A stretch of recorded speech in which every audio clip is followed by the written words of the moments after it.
मार्गदर्शन में इस भारत देश में एक नहीं सैकड़ों तीर्थ क्षेत्रों का संरक्षण, संवर्धन और निर्माण हुआ है। और ये तीर्थ क्षेत्र, ये मंदिर ऐसे भव्य और ऐसे विशाल बने हैं कि सारा संसार उसकी तारीफ करता रहता है। जब ये हमारी संस्कृति और हमारे जैन धर्म के उसका प्रतीक है, तो हमारी सबकी ये ड्यूटी बनती है कि हम अपने मंदिरों की संपत्ति की, उसकी ज़मीन की किस प्रकार से सुरक्षा करें ताकि हमारी संस्कृति, हमारी मूर्तियाँ, ये सब धरोहर के रूप में सुरक्षित रह सके। महाराज जी, इसके लिए बहुत सख्त ज़रूरत है कि हम अपने मंदिरों के अध्यक्ष, सेक्रेटरी, जब आप यहाँ पे हैं, आपके सानिध्य में एक मीटिंग हो और उस मीटिंग में उनको बताएं कि क्या सुरक्षा के उपाय करें, ताकि रोजाना हम सुनते हैं आज वहाँ से मूर्ति चोरी चली गई, आज वहाँ से गोलक का सामान चोरी चले गया, आज वहाँ से सोने के छत्र और चांदी के छत्र चले गए।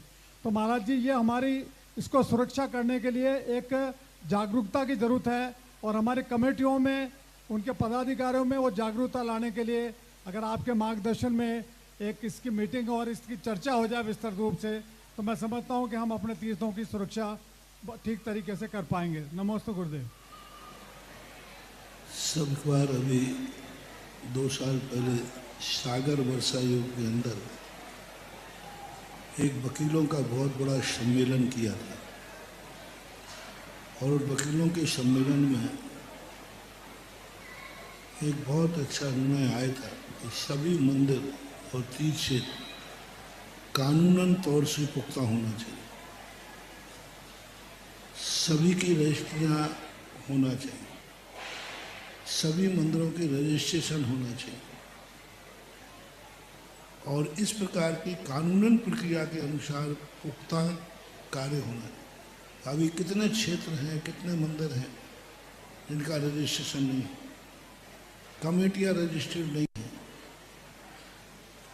तो इस प्रकार की कानूनी प्रक्रिया पूरी। दूसरी, जो भी जमीन है मंदिरों की जायदाद है, सबसे पहले निर्माण हो या ना हो, बाउंड्री पहले होना चाहिए।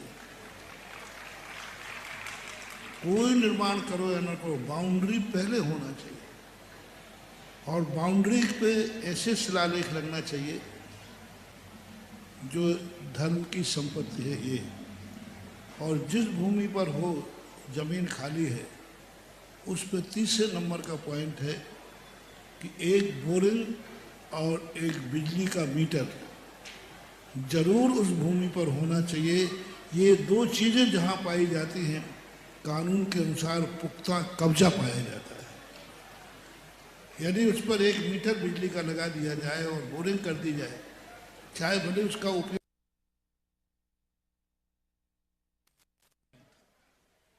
तो इस प्रकार की एक बाह्य सामग्री के लिए हम उपलब्ध करें और हमारा क्षेत्र का, जब हमारे क्षेत्र निर्वाध हो तो एक कलेक्टर से, एसडीएम से कहकर एक सर्वे होना चाहिए। सर्वे रिपोर्ट का अर्थ होता है कि वर्तमान पोजीशन हमारे क्षेत्र की क्या है,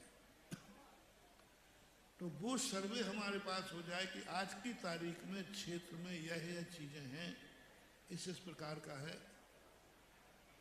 तो भविष्य में कोई, निकट भविष्य में कोई अतिक्रमण नहीं कर पाएगा, कोई अपना दूसरा चबूतरा नहीं बना पाएगा, क्योंकि वो सर्वे रिपोर्ट बताएगी कि इस सन में इस क्षेत्र पर कुछ भी नहीं था, उसके बाद रखा गया।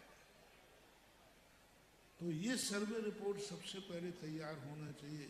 मैंने कई क्षेत्रों की सर्वे रिपोर्ट तैयार कराई है कि आज की पोजीशन में क्या है, ये सरकारी रिकॉर्ड हो जाना चाहिए।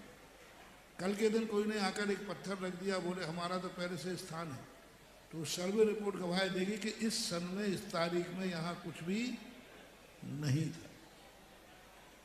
तो ये स्थितियाँ बनना चाहिए। दूसरी, जब चोरी चपाटी की बात है, देखो चोर तो सदा से होते आए, चौथे काल में भी चोर थे, छत्र में से मणि चुराई गई थी और चोर। बस इतना है कि हम जितना मंदिरों में खर्च करते हैं उतना मंदिर की सुरक्षा में खर्च नहीं करते। मंदिर तो बड़े बड़े बना देते हैं, लेकिन उसकी सुरक्षा के लिए हम इतने कमज़ोर ताले लगते हैं, इतने कमज़ोर तुम्हारे किवाड़ होते हैं कि एक साधारण व्यक्ति भी तुम्हारे मंदिरों के बाहर तोड़ सकता है।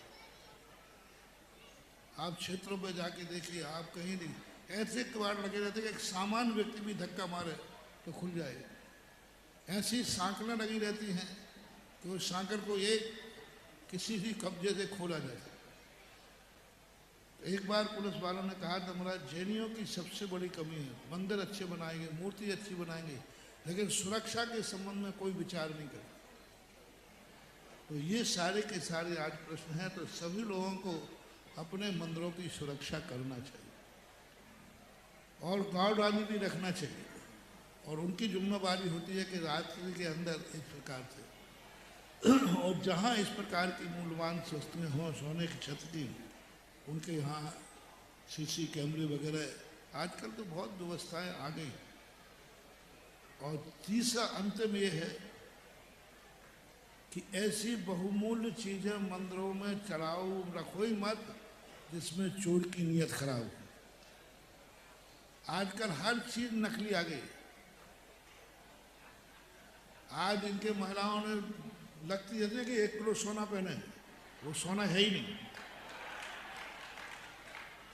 लेकिन उसका जो कलर वगैरह है जो है वो सब जैसे ही दिखता है सोने जैसा। तो हाँ, जो भी है आर्टिफिशियल जो भी होता है, ऐसे ही अब मंदिरों में कारण क्या है, हमें छत्र चला गया इसका गम नहीं है। उस छत्र को उठाने के लिए वो अपने जूते चप्पल से या अशुद्धि में वेदी पे चढ़ करके भगवान के ऊपर से ले गया। सवाल उस अशुद्धि का है। छत्र ले गया, कोई बात नहीं, 1 किलो चांदी का था, अपन दोबारा बना देंगे, लेकिन वो छत्र उतारने के लिए वो वेदी पे चढ़ा होगा, भगवान को छुआ होगा, वो अशुद्धि सबसे ज़्यादा खतरनाक है। तो उस अशुद्धि के लिए करना चाहिए। एक बार मैंने प्रश्न में कहा था, कृपया चोरों के लिए सूचना, इस मंदिर में सभी मूर्तियां पीतल की हैं। इस मंदिर में सभी छड़ जो है वो रोल्ड गोल्ड है। कृपया करके चोरी को न आए, नहीं तो मजदूरी भी नहीं मिलेगी। तो अब कुछ ना कुछ सोचना पड़ेगा। और बाकी सिद्धांत, मेरा मूल सिद्धांत है, चोर चोरी करता है, साहूकार साहूकार करता है। एक तुमने छत्र चढ़ाया, चोर ले गया, दोबारा तुमने चढ़ाया तो तुम्हें 2 बार के छत्र का पुण्य मिलेगा कि 1 बार के? तो चोर के कारण आपको दोबारा पुण्य का उदय मिल गया है, इसलिए चलने दो जो है।